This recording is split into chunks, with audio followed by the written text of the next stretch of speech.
My wife always knew I was saving to buy my sister, a teacher who can't afford it herself, a huge gift. But now, it's sparking an ugly fight. My sister, Hannah, is the kind of person who lights up every room she enters. She's a dedicated elementary school teacher, pouring her heart and soul into her students every single day. Despite her financial struggles, Hannah never complains. She's always there for her kids, her friends, and most importantly, for me. Growing up, it was just the two of us against the world, and she's sacrificed so much for me. Now I had the chance to give back. I've been saving for the past 3 years to buy her a car. Her old one had broken down more times than I could count, and she simply couldn't afford a new one on her teacher's salary. My wife, Emily, knew about my plan from the start. She'd always supported it, or at least that's what I thought. Every month, I'd put aside a little from my paycheck, cutting corners wherever I could without making our life together feel the pinch. Emily was on board, or so it seemed. The day I finally had enough saved up, I was ecstatic.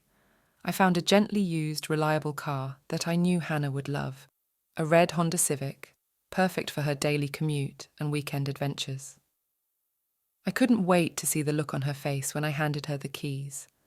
I told Emily about it that night over dinner, expecting her to share my excitement, but her reaction was muted. "That's great, honey," she said, forcing a smile that didn't reach her eyes. "But are you sure this is the right time? We've been talking about saving for a down payment on a house." I was taken aback. We'd discussed this so many times before, and she'd never mentioned any concerns. "Emily, you know how much this means to me. Hannah's done so much for us, and she needs this car. We'll still save for the house. This was always part of the plan." She nodded, but her smile remained strained. "I know, I guess I didn't realize it would be so soon." I pushed aside the nagging feeling in my gut. Emily had always been supportive, and I was sure she would come around once she saw how happy the car made Hannah. I finalized the purchase and arranged for the big reveal at Hannah's favorite park, inviting a few close friends and family to share in the moment. The day arrived, and as Hannah walked toward the covered car, surrounded by her students and fellow teachers, her curiosity was palpable. I held Emily's hand, giving it a reassuring squeeze. "Trust me," I whispered. "This will be worth it." Hannah reached the car, and I handed her the keys. "Surprise!" I shouted, pulling off the cover. Her eyes widened in shock, and then the tears came. She hugged me tightly, her gratitude pouring out in sobs and thank yous. Everyone around us clapped and cheered, sharing in her joy, except Emily. She stood a little apart, her arms crossed and a tight smile on her lips. I told myself she just needed a little time to adjust. After the initial excitement died down, we all gathered for a small picnic. Hannah couldn't stop talking about how much the car would change her life, how she'd be able to get to school on time without worrying about breakdowns, how she'd be able to visit her friends and family more often. Each word should have filled me with pride, but I couldn't help glancing at Emily, who seemed increasingly distant. Later that evening, after everyone had left, Emily and I drove home in silence. I reached for her hand, but she pulled away. "We need to talk," she said, her voice tight. My heart sank. I knew that tone. "Emily, what's going on?" She sighed, staring out the window. "I just feel like you're more concerned about Hannah than about us, about our future." "That's not true," I protested. "I love you and I love Hannah. I thought you understood that." "I do, but I don't know. Maybe I didn't realize how much it would cost us. We've put so much on hold and now it feels like you're putting her needs above ours." I pulled over to the side of the road, turning to face her. "Emily, she's my sister. She's always been there for me, and I want to be there for her. But that doesn't mean I don't care about our future.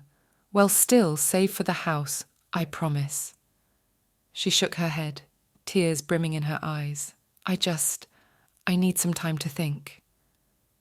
We drove home in silence, the joyous celebration of the day now a distant memory. As we climbed into bed that night, I couldn't shake the feeling that this was just the beginning of a much larger issue, one that I hadn't seen coming, and for the first time, I wasn't sure how to fix it.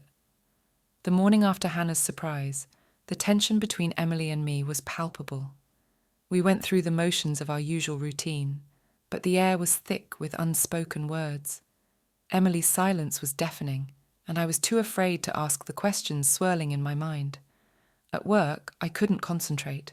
My colleagues noticed my distraction, but I brushed off their concerns with a weak smile and vague excuses about a rough night's sleep. In truth, my thoughts kept returning to Emily's words. I need some time to think.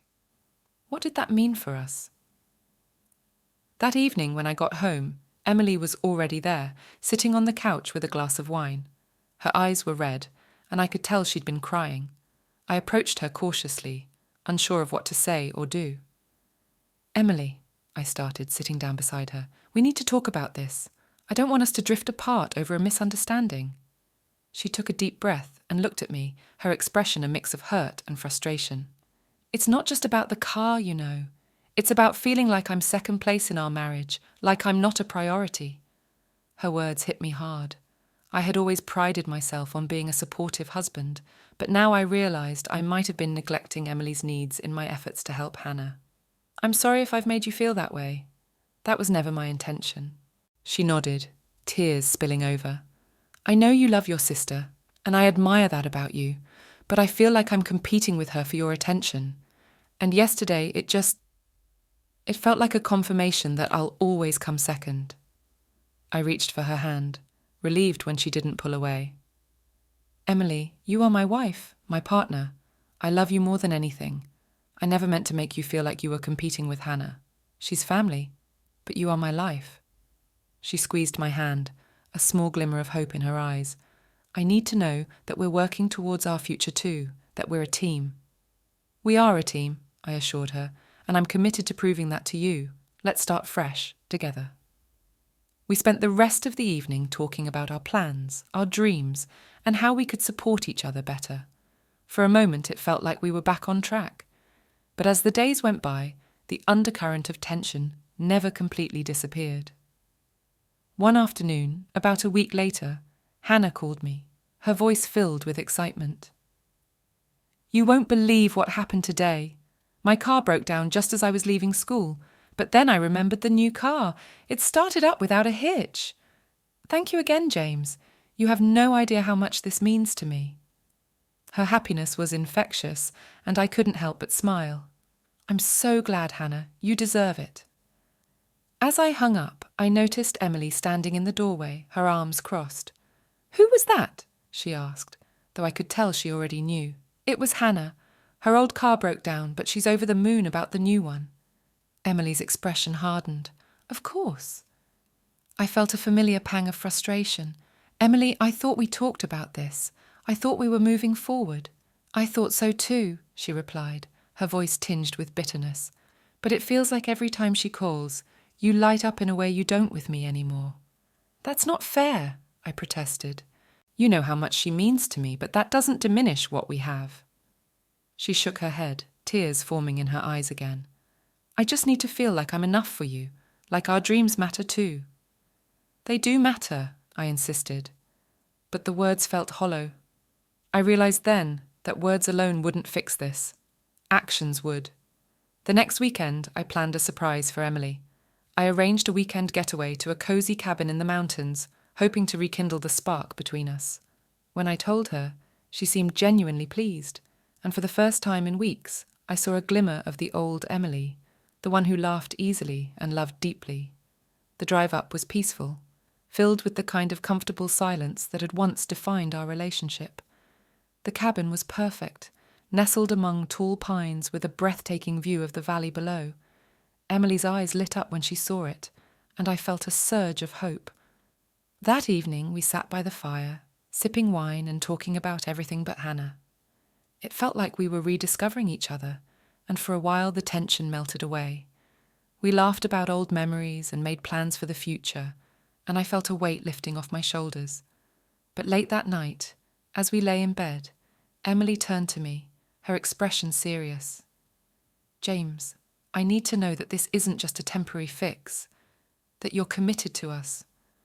"I am," I promised. "I'm all in, Emily. I love you."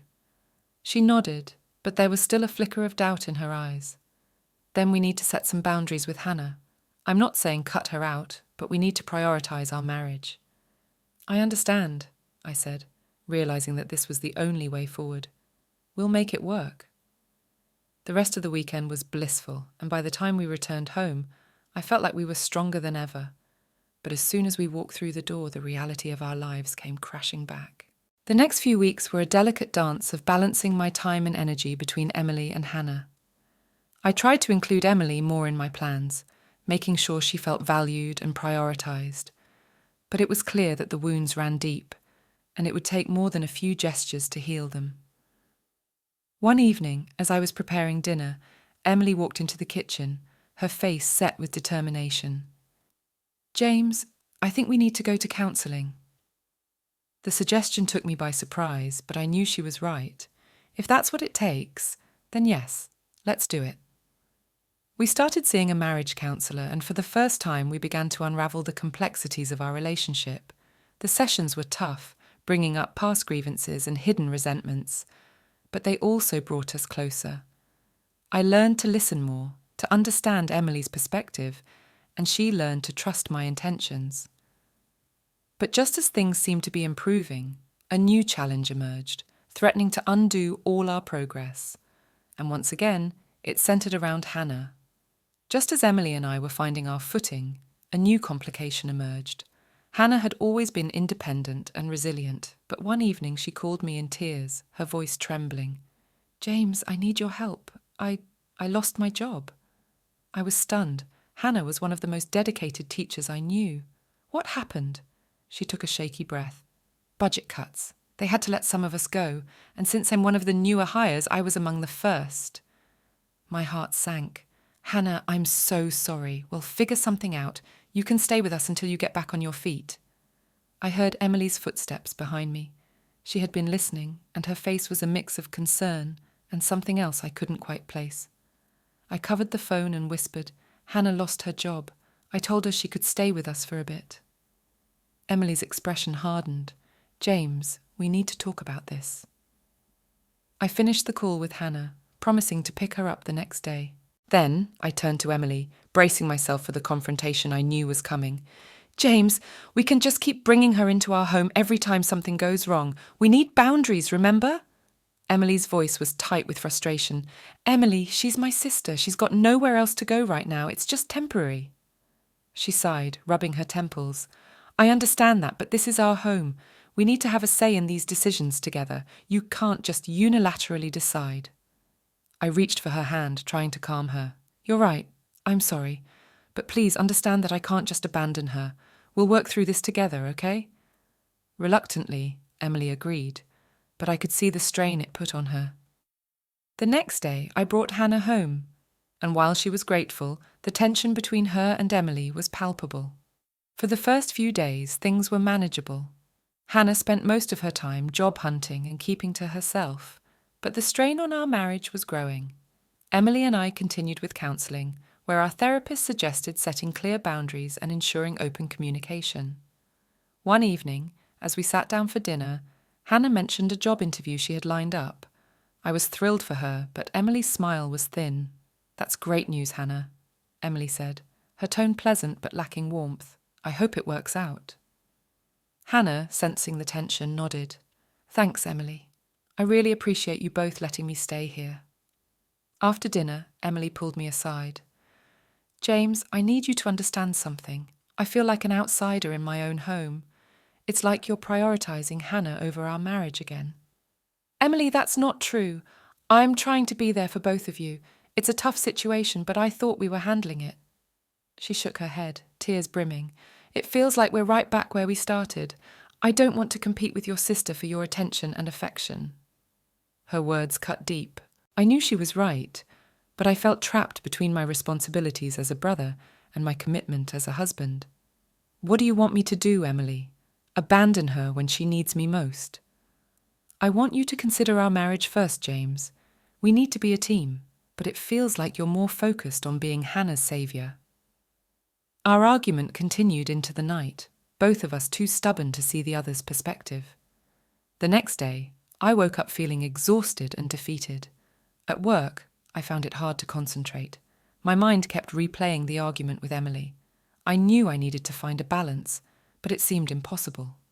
That evening, when I got home, the atmosphere was tense. Hannah was in her room, and Emily was in the kitchen, avoiding eye contact. I decided to talk to Hannah. I knocked on her door and found her sitting on the bed, looking dejected. "How are you holding up?" She sighed. "I feel like I'm causing more problems than I'm solving. Maybe I should just find somewhere else to stay." I sat down beside her. "Hannah, you're not a burden. We'll figure this out.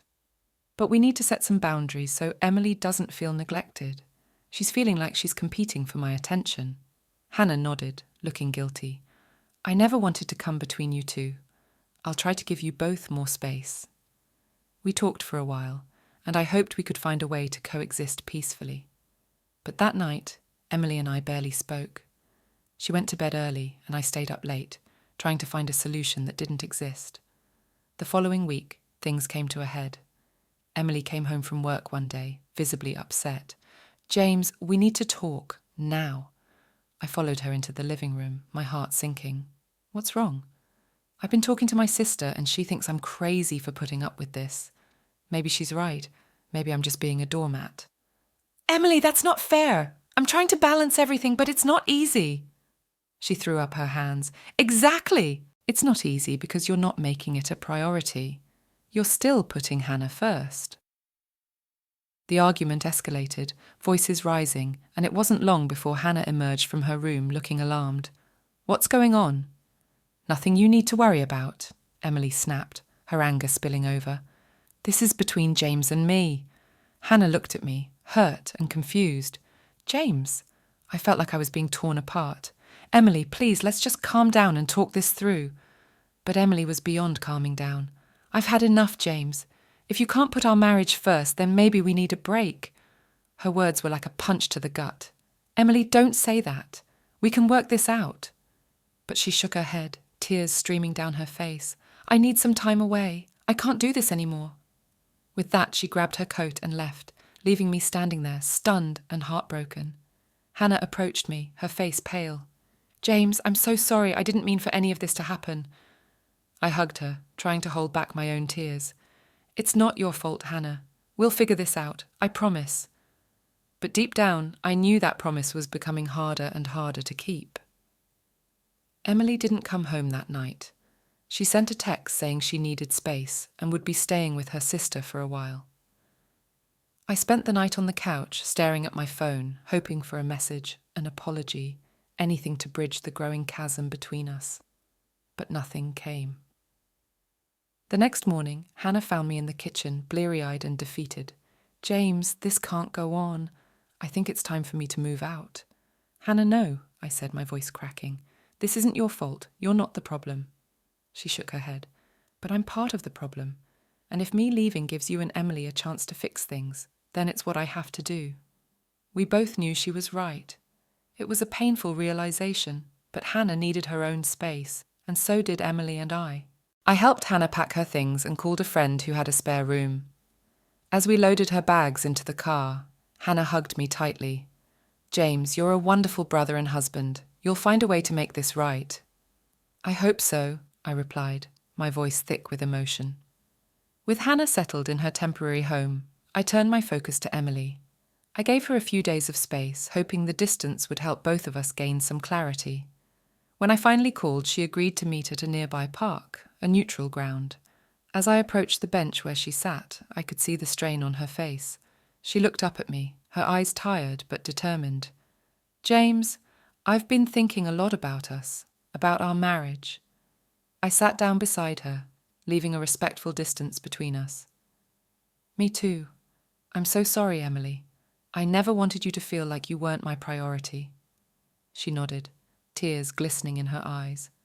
"I know, and I'm sorry for not communicating my feelings earlier. I felt so pushed aside." We sat in silence for a few moments, the weight of our unspoken words hanging between us. Finally, I reached for her hand. "I want to make this work, Emily. I love you, and I'm committed to our future." She squeezed my hand gently. "I love you too, James, but we need to make some changes. We need to find a balance between being there for our families and being there for each other." "I agree. I've already helped Hannah find a temporary place to stay. She understands that we need our space." Emily nodded, a hint of relief in her eyes. That's a good start. But we also need to keep working on our communication. We can't let things build up until they explode. I know. Counselling has helped, and I think we should keep going. It's been hard, but it's also been eye-opening. She smiled faintly. I agree. We need to be honest with each other, even when it's uncomfortable. We talked for hours, laying out our hopes, fears, and plans for the future. It wasn't easy, and it wasn't a quick fix, but it was a start. By the time the sun set, we were exhausted, but closer than we had been in months. Emily moved back home that evening, and we spent the next few weeks rebuilding our relationship.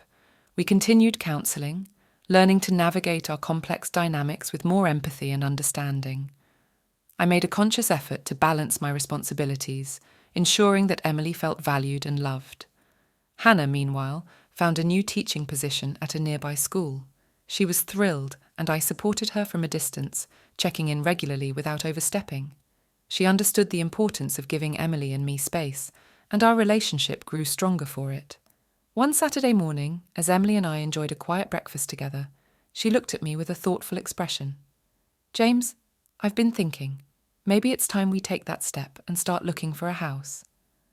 I smiled, feeling a warmth spread through me. I'd like that. It's time we focus on building our life together. We spent the next few months house hunting, eventually finding a cozy home that felt perfect for us. The move was a fresh start, a symbol of our commitment to each other and our future. As we settled into our new home, I reflected on the past year. It had been a tumultuous journey, but it had also brought Emily and me closer, strengthening our bond. We learned to prioritize each other while still being there for our families, finding a balance that worked for us. One evening, as we sat on our new porch, watching the sunset, Emily leaned her head on my shoulder. Thank you for sticking with us, James, for fighting for our marriage. I kissed her forehead, feeling a deep sense of gratitude. Thank you for believing in us. We've come a long way, and I wouldn't trade it for anything. We sat in comfortable silence, knowing that while challenges would always come, we had the tools and the love to face them together. Our journey had made us stronger, and I knew that whatever the future held, we would face it as a team.